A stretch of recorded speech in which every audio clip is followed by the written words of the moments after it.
Alpha means aggressive, loyal, prepared, humble, and armored. Yeah, man, it was awesome. Went undefeated in the conference. Last year, my first year as a head coach, I was below water most of the entire season. We ended up losing 4 quarterbacks in the transfer portal. Hey, getting that Gatorade poured on me when we won the conference championship, the Carolinas Bowl game. That was really cool, man. But it also can decimate your team depending on the culture you have there. Welcome to the Alpha Podcast. Heck yeah. Hey, I'm ready to get this thing rolling. It's an awesome opportunity to be here at North Greenville, man. Oh, absolutely. Glad to be here. Oh, yeah. I'm Jim Padgett. I'm over marketing and social media here for North Greenville Football. And I'm Nate Garner. I'm the head football coach here and just trying to spread the word a little bit about what we got going on here and some of the progress we're trying to make. Yeah, we've got a great lineup of episodes coming up. Going to learn a little bit about myself. We're going to learn a little bit about Nate. Going to learn a little bit about the podcast, what Alpha means. Oh, yeah. We're going to learn about what Alpha means. We're going to learn about the program here, the football program. Some of the other sports, too, are wanting to hop on board. So it's just an exciting opportunity to show the world what North Greenville's about. Yeah, we've got some really cool guests scheduled, and we'll have some more being scheduled soon. So keep an eye out for upcoming episodes. Oh, yeah, upcoming episodes and some of the short form stuff, too, will be pretty exciting. Absolutely. All right, Nate, can you explain to us what Alpha means? Yeah, Alpha means aggressive, loyal, prepared, humble, and armored. So we're going to be aggressive in everything we do from the time we wake up in the morning to the time we lay our head back down on the pillow. We're going to be loyal. We're going to be loyal to our team. We're going to be loyal to everyone around us. We're going to be loyal coaches to players and players to coaches. We're going to tell the truth in that even when it's hard. We're going to talk to each other in a manner like that. We're going to be prepared. So we're going to be the most prepared coaching staff, most prepared players on the field when we step on the field in the fall. So those guys are going to know and know they know when they go out there. And then we're going to be humble. So that means we're not going to be boastful. We're not going to be flaunting anything. We're going to just take it play after play after play, next play mentality. And that's all that matters is what's right in front of us. Doesn't matter what happened, good, bad, and different behind us, just that next play. And then we're going to be armored. We're armored 2 ways here. We're armored by the Word of God. So we give our lives to God and we devote ourselves to Him. But we also go in that weight room and we armor ourselves in there. We put on that physical armor as well as the spiritual armor of God. So that's what Alpha means. Yeah, that's great. So where did Alpha come from? So Alpha came from when I got the head job here. I was trying to figure out who I wanted to be as a head coach. This is my first time as a head coach and who I wanted my team to be and what I wanted them to get behind. So I was thinking, well, our mascot is the Trailblazers. It's a fox. So I was trying to think of that canine mentality, and Alpha is the leader of a pack. So I want those guys to be leaders on and off the field. And I wanted it to have a great meaning behind it, where it came from, where that aggressive, loyal, prepared, humble, and armored kind of thought process came from. So kind of merge those 2 things into it. So you get that leader of the pack mentality and you get that just dominant mentality that comes from living that alpha life. Yeah. So when you look at Alpha itself, as a person, what does that look like to you? It's someone who's going to attack everything in front of them. That's that aggressive mindset. They're going to go out and whatever it is, they're going to give it their best. It's not someone who's going to go out and just do the bare minimum. Someone who's going to push through, work their tail off at every single thing they do. And then they're going to be loyal to everyone around them. That's the other thing. You gotta have that loyalty factor, especially in a team. It's got to be a team-led kind of environment in order to get those guys to play for each other.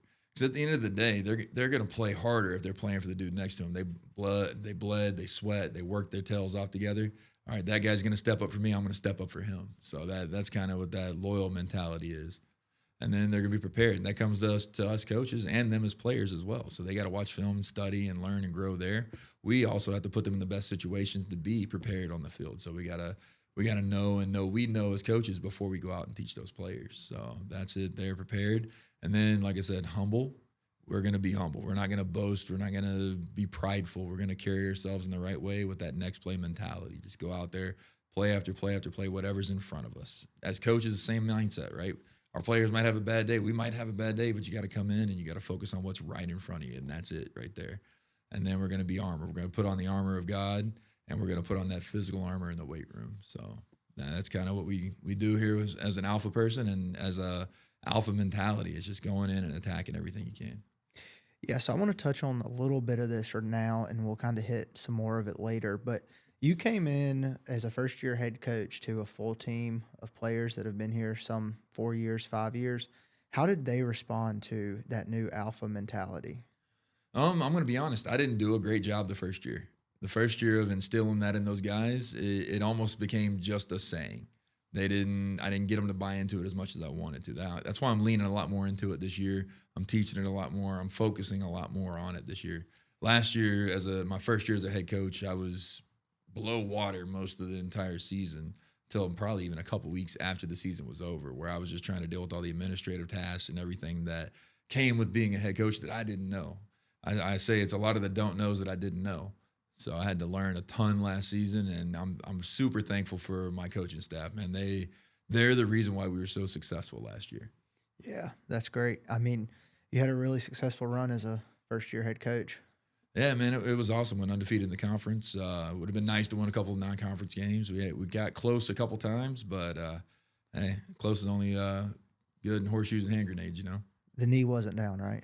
It wasn't down, but we can't really talk about that now. It's too late. So hey, we're focused on this year in 2026 and what these guys are going to do this fall. Awesome.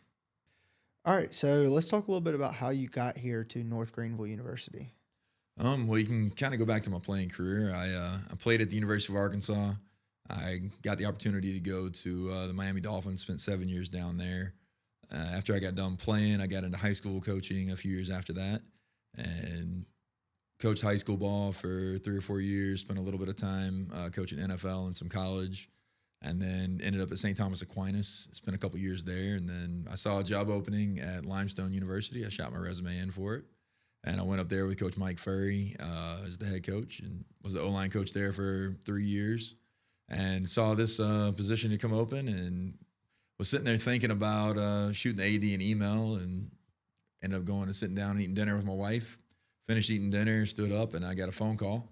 It was a buddy of mine who I'd played with at the Dolphins, and he asked me if I wanted the opportunity to be a head coach at a Christian University in South Carolina, and he ended up later that night putting me on the phone with the AD and had a chance to have a great conversation with him, kind of lay out my plan, what my thought process would be as a head coach. And he ended up putting me through the full interview process. I made it to the final 3, came to the on-campus visit, and they offered me the job. So that was pretty awesome. And then surprisingly, a couple of months after I got the job, Limestone shut down. So that allowed me to actually bolster my coaching staff with some great coaches. I got my defensive coordinator, D-line coach, O-line coach, and my assistant head coach, all from Limestone. They're awesome guys. Could not have had them but for that tragic event happening. So, like, in a way, that was a blessing in disguise for me. Yeah, and you got a lot of players come over from that closure as well, didn't you? Oh, yeah. I think we ended up with, 25, 27 guys, something like that came over. So we did our best. I mean, I tried to get as many guys as I could here. And then, obviously, the former staff there, spread the word about those guys, tried to get them all home. Yeah, they did a great job about helping them out.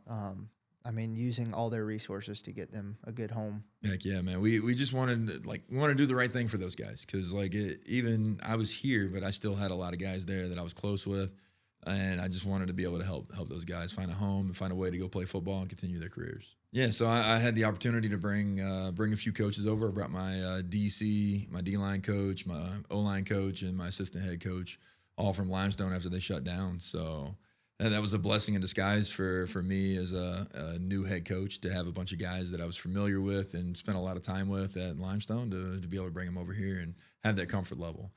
So let's pass that back to you, Jim. So how did you get here? So looking back last season, it was about 2 games in, and I had a couple buddies that played on the football team, and I went to go look for the final score of the game, and ESPN doesn't really give D2 schools very good coverage, so I went to the socials and I didn't see anything. So shot Coach Garner here a DM on Instagram saying, "Hey, what's the score, man?" Just trying to be funny, and he texted me back and sent the score. And I didn't really expect a response, so I was like, "Hey, if you ever need any help running socials and stuff, I'm a marketing student and I have a good background in it. Just let me know." And he brought me on, and we've kind of gone from there. Brought a bunch of engagement in, starting a new podcast. Got a lot of fun stuff planned for this year. Oh yeah, got a ton of fun stuff, and just here at North Greenville, man, we're willing to let anyone help us in any way. Like I'm not gonna turn away help. And when you offered that, I was like, man, let's figure out what we can do. Let's try to get creative with this. I've always had the thought process of starting a podcast too, so it's something I've been brainstorming with another friend. We've been working on a podcast for the last almost 2.5 years now. And it's just, we keep passing like two ships in the night. He's always busy when I'm free, and I'm always busy when he's free. So it's nice to be able to get something started here, and maybe one day we'll get that up and running, and when we both kind of settle down with our lives. Yeah, I mean, that'll be great. We kind of brought in with very little marketing, and now we're running multiple pages. We're going to be getting into a lot of fun, engaging content. Oh yeah, we're definitely gonna get some fun, engaging content. We'll probably be doing some short form stuff, obviously this long form podcasting stuff as well. And like I said, just trying to bring a spotlight here to North Greenville. I think that's a big benefit of this, is it helps drive the eyes to us here in North Greenville and what we're doing, our mission, and just be able to help these kids. So yeah, I mean, a beautiful campus, beautiful stadium, very pretty college baseball stadium. Oh yeah, real pretty field. So that's the biggest thing, just getting people here. I mean, a little school in the middle of nowhere, South Carolina. Well, that's the crazy thing. We're at North Greenville University, and you go down to Greenville, and some people have never heard of us. So hopefully the word will get out, not just locally, but nationally as well. I think it'd be pretty awesome to get some eyes here. Like, I got buddies that are working at ESPN and things like that, try to get them to maybe throw a clip or two up and try to drive some more eyes here. Because the more people that want to watch us, the more people that want to be around us, the better it is for these kids, man. Because that, at the end of the day, that's my mission, is just to make the life of these kids the best it can be, give them the best opportunity on and off the field. So give them a chance for success in life, success on the football field, and success in the classroom. So that's kind of what our mindset is here. Yeah, that's great. All right, so we are in the middle of spring ball right now. What do we got going on there? Man, we're just getting after a little bit with the guys. We decided to move it up a little bit this year.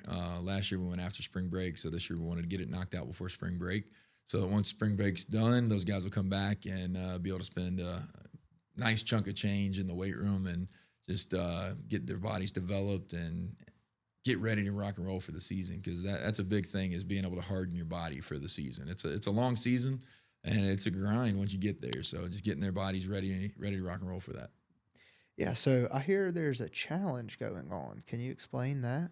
Yeah, we got this Let's Eat kind of mantra we're talking about this spring, and what we've done is we've broken them up into 12 different teams, and there's 12 different captains, and it's about 6 or 7 players per team, depending on which team it is, injuries and things like that.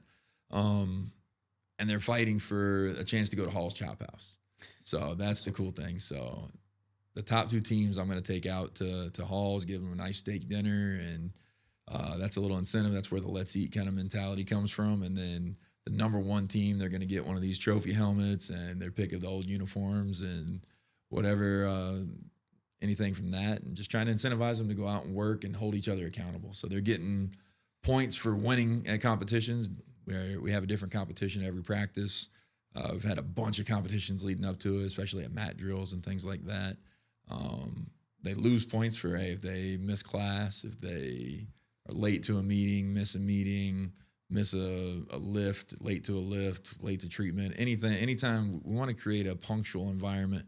We want to create an environment where they're accountable to each other and accountable to themselves. So it's a way to intrinsically hold them accountable and develop that player-led culture that we're trying to get here. Who's in the lead? I don't want to talk about that right now. We just had a competition tonight, so it might have changed. So I haven't updated the leaderboard.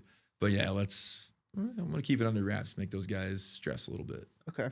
So they don't know. They get an update probably about every week. They get Once an a update. week? Yeah. Gotcha. All right, so now you did lose a 4-year starter at the end of the past season. So having to bring in some new guys, how's that going? Well, we ended up losing our quarterback, who you're talking about. He was a 4-year starter for us, amazing football player, got Offensive Player of the Year this past season, so he did a great job for us and was an awesome asset to us, man. He did a great job, great human being, and just worked his tail off every single day. So it was awesome to go out there and see him work and just see him lead those guys. So yeah, we got 2 guys that were here last year that we thought going into spring ball, they would be the 2 guys that were battling for it. We had a couple of guys backing them up that were going to kind of be battling for that 3rd spot. And we ended up losing 4 quarterbacks in the transfer portal. So a couple of them one of them decided they didn't want to play football anymore. A couple of them decided they wanted to move on to a different university. And so we ended up having to bring in a couple more guys. And now we really have a 4-man battle. Like, it's a great thing to have a competition like that, man. They're all equally matched, and I'm excited to see who steps up this spring. It's been awesome to see them so far this spring. Where we just had practice. I think it was practice number 5. Sorry, man, just practice number 5, and to see how one guy's getting the advantage this day, one guy's getting his this day, and they're growing in the offense and they're learning and. It's awesome to see those guys grow and develop. So I'm excited to see which one takes up and takes control. Now, this is kind of a touchy subject across college football nationwide, but how has the transfer portal affected you or benefited you? Well, like I said, we just lost a bunch of quarterbacks in it. So that made that room get really small really fast, and we had to go out and find some guys to fill some spots there, and that way we could have a functional spring. So it's helped us in ways where we brought in some really good athletes and good players, and we've lost a couple of really good players. But the other thing is too, like something I tell all my guys is, if you're good enough to move up in levels, we're gonna help you. Like we're gonna help you market and help you grow, help you climb that ladder if that's your goal. If your goal is to come here and play ball, hey, you can play ball here. If your goal is to come here for a year and move up, hey, we'll help you there too. So we got a couple of incoming freshmen that are in that kind of mindset. Like they had some mid-major offers and things like that, but they decided to come here, spend a year or 2 growing under us, and then hopefully they can springboard up. We kind of did the same mindset at Limestone. We had a couple of guys that came in and they springboarded up as well. So we're a mentality of we just want to help the players. We want to help them do their best and succeed at whatever they do. And if that's going up to Division I and getting paid to play football, hey, awesome. If that's staying here and being the best football player they can, awesome. We're going to help them however that is. Yeah, I mean, I don't want to get too much into it, but I think at this level, at the Division II level, it really is beneficial to the players to have that option, especially to be able to move up to that higher level. Oh, yeah, it's definitely a benefit to them. And I think this is kind of the last realm of pure football right now, because we're not paying players. 95% of my players on the team are paying to go to school. Probably almost close to 100% when you count book fees and all the other fees they end up having to pay. So they're about 100% of the team is paying to play football here. So we're creating that as a service. Since they're paying for something, we're trying to give them a service back. We're going to give them a great education in the classroom. That's what the school does. And then we're going to give them a great football education, develop them, help them grow.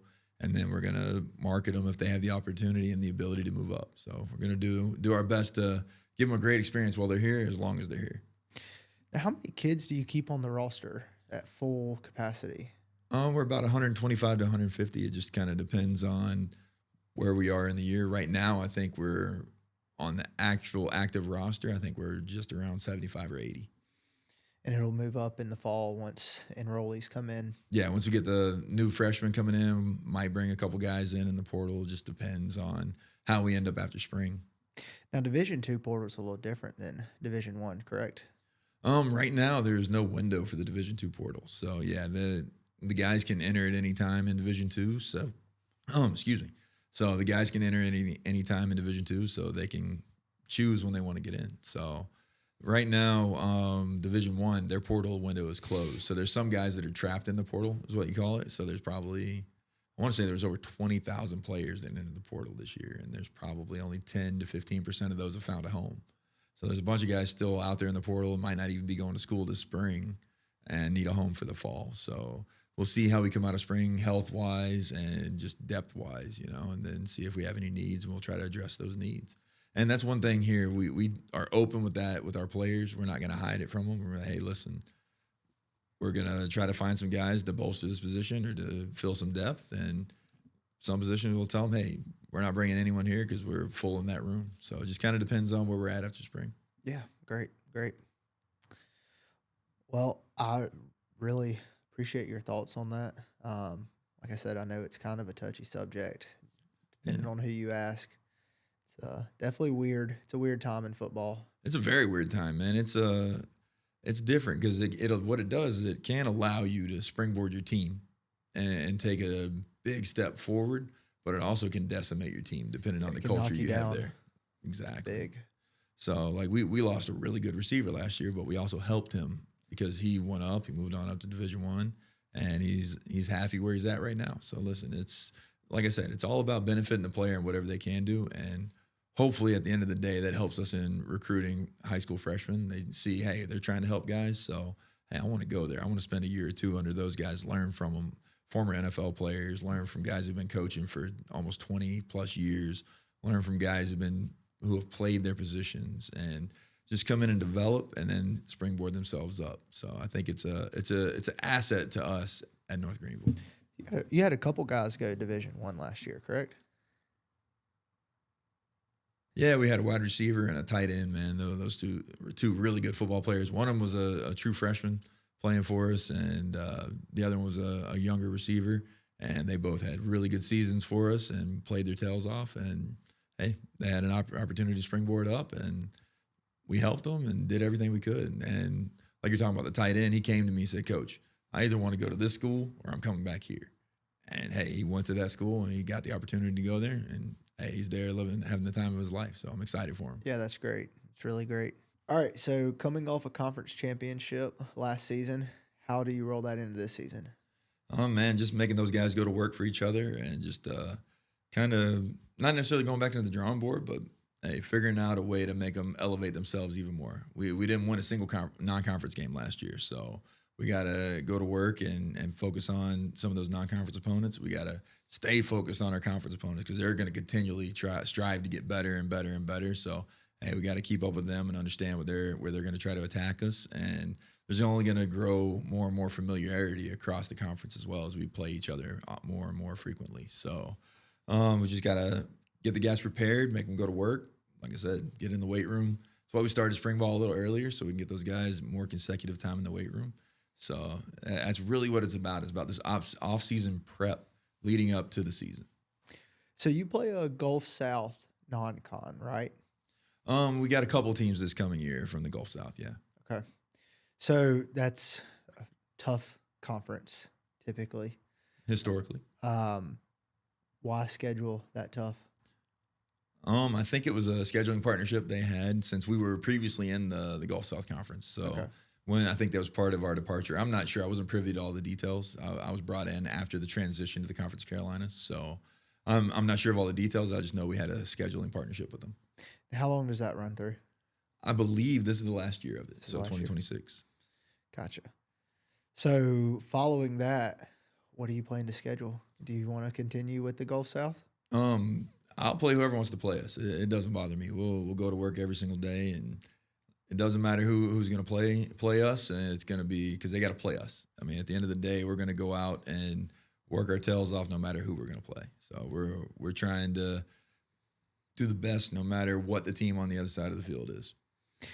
Now, this is just a me not knowing question. Can a Division II schedule a Division I game? Yeah, they can. I've reached out to a couple. Some of them have said no. Some of them didn't have the right weeks available for the future. So we're working on it. It'd be something that might be on the schedule in 2027. We're working on that. Just depends on scheduling partnerships and the way our conference is going as well, because our conference is also working on some scheduling partnerships and possibly trying to grow the conference as well. So we'll just see what happens and how it plays out. Gotcha. Well, that's cool. I didn't know if that was allowed or not. It's definitely allowed. It's an awesome experience too, because most of the time you go there, most of the times those teams are paying for you to come there at a bare minimum. So it gives the kids a great experience. They get to go to a Division I school, get to play on their turf, and hey, hopefully get a chance to upset them. Yeah. Now, is that typically FCS or FBS? Typically, it's FCS for a Division II. Most FBS schools won't play a Division II school. Just too big of a difference. Way too big of a difference there. Just the resources alone, there's a massive disparity there. Gotcha. Let's hop into some of your favorite moments from last season.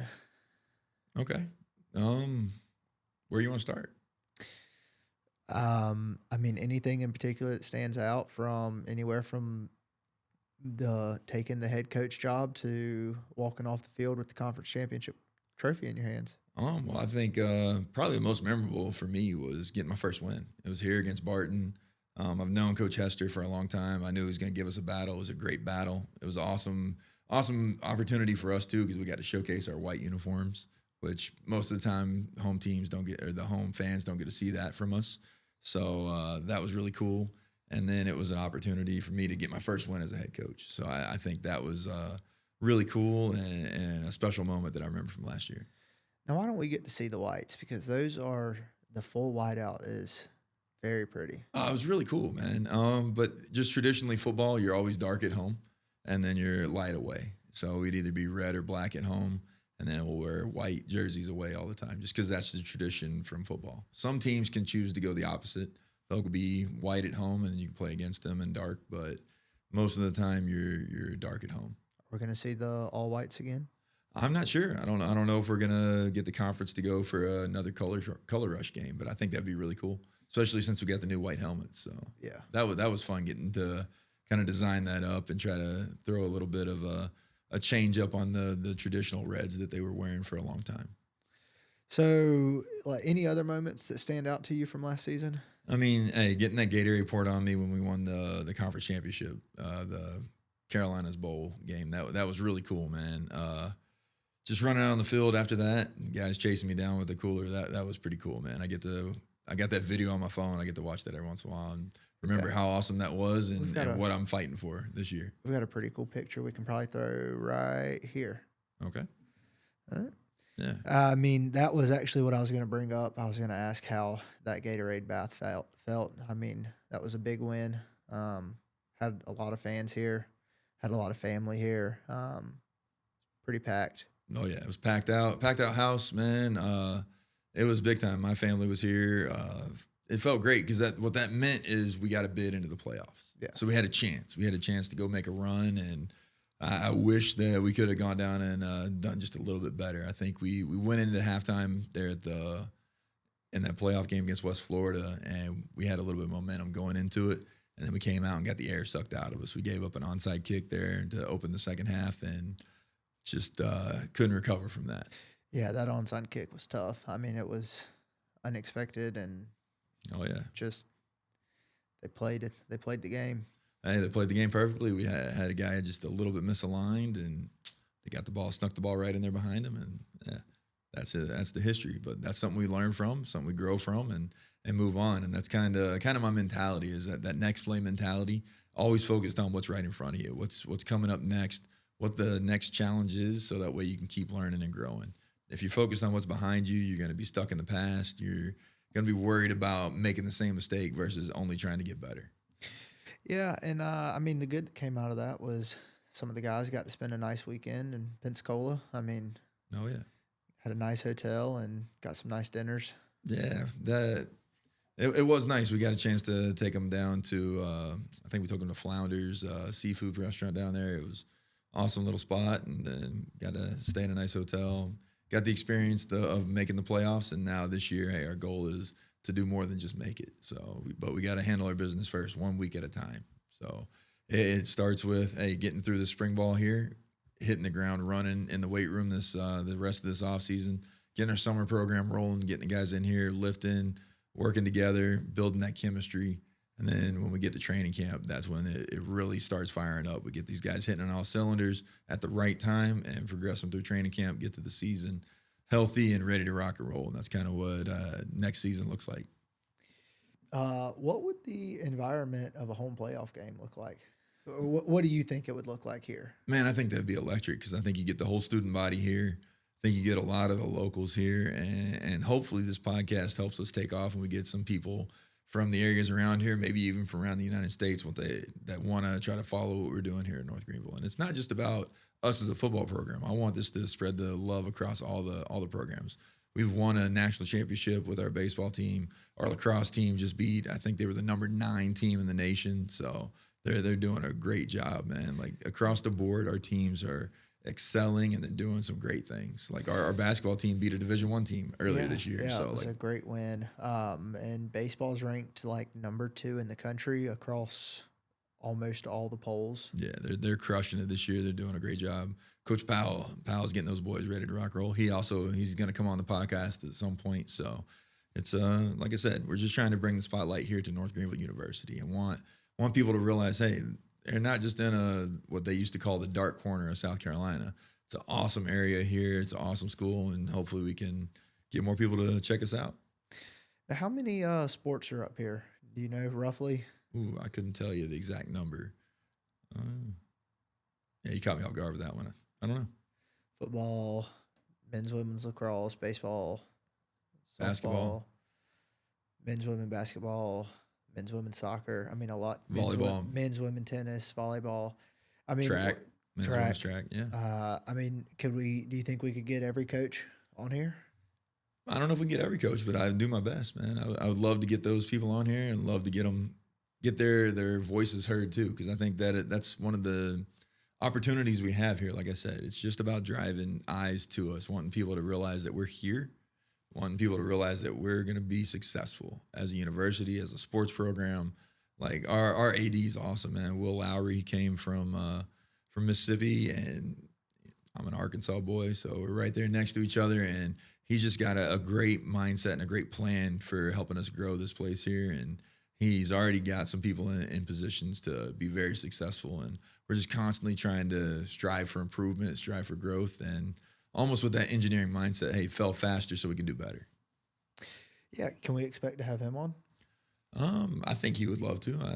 I'll have to ask him, but I ain't going to speak for him, but I would love to get him on here. I think that'd be a pretty cool opportunity. That'd be great. Heck yeah. All right, so we're going to hop into a little rapid fire here, kind of bounce off each other. To start us off, we're going to go favorite football movie. It's got to be Remember the Titans. Yeah, same here. Absolutely. Okay. Out the door. One word for NGU football culture. Alpha. That's easy. Yeah. The name of the podcast. Got to go with it. Got to. Coffee or energy drinks? Both. I'm an espresso guy, but I drink 2 to 3 Monsters a day at a minimum. Yeah, I can't choose on that one either. Yeah, it's tough. Best stadium atmosphere you've played in? I'd have to say LSU at night, man. Especially we used to play them on a Friday after Thanksgiving, so it was an electric atmosphere. Getting off that bus, seeing their Tiger, and then going into that stadium, man, it's electric there. I didn't play football, but best stadium atmosphere, I gotta go with the Battle at Bristol. Okay. Was that Tennessee, Virginia Tech? Up at Bristol Motor Speedway. That's awesome. 130,000 fans. Man, that's wild. Biggest Coliseum. Biggest game? Yeah, biggest football game. Wow. That's pretty amazing. Insane. Heck yeah. Dream podcast guest. I got to go with Neil deGrasse Tyson, man. I think his Star Talk's pretty awesome. I'm a science nerd, so seeing him on here would be pretty awesome.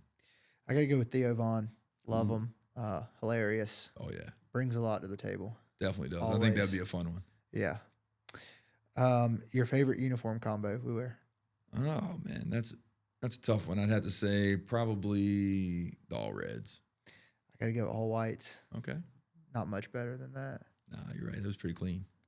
Would you rather live in space or underwater? I'd have to say space because I've spent quite a bit of time underwater, so I'd like to experience something new. I'm going to go underwater. Feel like you can kind of get away with more underwater. You're still close to Earth. I mean, you're on Earth. Touche. Would you have gills or not? I don't know. Would you be in a space station or just be floating free? That's the question. Yeah. Are you in a scuba suit or can you breathe underwater or can you breathe in space? Yeah. We got to bring that one back at some point. We'll flesh that one out. We'll explore more in that one for sure. 2 random hobbies. See here. I'm a pilot and I scuba dive. Random hobbies.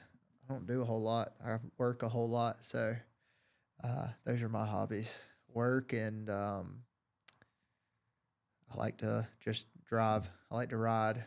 All right. Hop in the car and go. You road trip guy, huh? Yeah, big road trip. Big road What's trip. your longest road trip? I did 15 and a half hours. Okay. Northern Pennsylvania. All right. How many days did you take on that whole trip? One. No, I meant the whole entire. What was the point of the road trip? Oh, my grandfather was working up in Pennsylvania, so we went up and spent about 3 weeks with him. Okay. Drove up there. We went to New York City, went to Buffalo, went to Philly, went to the Poconos, went to the NASCAR race up in Pocono. There's my other hobby. I love NASCAR. As many races as I can go to, I do, and if it's on TV, I watch it. Okay, that's awesome. I remember growing up, I used to sleep to NASCAR on Sundays after church. So I'd go home and my dad would throw it on and then I'd just fall asleep to it. Oh, yeah, always. It puts me right to sleep, So almost like clockwork. I mean, yesterday, woke up. We were supposed to film yesterday. Woke up, had no voice, so kind of just laid around all day, turned the NASCAR race on. Next thing I know, I was asleep. Woke up and they were still racing. So that's the best part of it. Yeah. You always get to wake up, it's still going. You can see the end of it. So, yeah, absolutely. heck yeah. So my longest road trip, I couldn't even tell you the total number of hours, but our first stop was Pensacola, Florida. Then we went to Biloxi, Mississippi. Then we went to this little, I can't even remember the name of the town in Texas. It was like an hour and a half outside College Station. Gravel roads, the only way you can get there. I think we spent 2 weeks with them there on a ranch, and then ended up going up to Arkansas with my family, spent a couple weeks up there, went up to Fayetteville, Arkansas, spent another week up there. So it ended up being almost a 2.5 month road trip where we were just cruising. Yeah. And the best part was my truck broke down right after the stop in Pensacola. So I ended up driving a minivan for the rest of that trip. No, I love road trips. I mean, I don't think twice about, my fiance, we went and bought her a car about 1.5 years ago, and we woke up at 4 a.m., drove to Nashville, and we were back home that night. So solid 13 hours of driving round trip. And then about a week ago, she said, I want a new car. So we hopped in the car and drove about 4 hours to Georgia and turned around and drove right back on a Thursday night. So Can't beat that. no, can't beat it. Yeah. My longest stretch, just straight driving. I left from Dallas at, I want to say it was like 9 p.m. Central Time. And I got back to South Florida where I was living at 6 p.m. the next night and didn't stop. Like I stopped to fill up a gas, stopped to eat, and that was it. But once I got to Pensacola, Florida, I didn't stop all the way until I got back down to South Florida. So it was almost a 12-hour just straight drive. Yeah. Well, listen, this has been a great first episode. We're going to have some really fun guests coming up. Going to be talking about some really cool things, kind of get into your story here soon. Kind of what brought you here, the full story. Oh, yeah. Expect that the next couple months, maybe 3 months out. We're going to get into what's going to be coming up this season. We'll bring some players on, bring some coaches on. Just have fun. I mean, that's the whole point of it. Oh, yeah. That's what I tell my players every day. Have fun and fly around. When they go out there on the field, we're going to just have fun. And hopefully y'all come along with us and you enjoy the podcast. It's going to be a venture for us and for y'all, hopefully, because, hey, we're learning, and hopefully y'all learn something about North Greenville and about what we're doing here at the Alpha Podcast. Yep. And that's all we got for you tonight. Awesome. Thanks for being here, Jim. I appreciate you being my co-host here. Absolutely. And thank you for having me. Thank y'all for joining us. It's been awesome. And y'all have a good night. Behind the camera, thanks to our team. Yeah. Team's doing awesome, man. They're crushing it back there. So really, really appreciate those guys.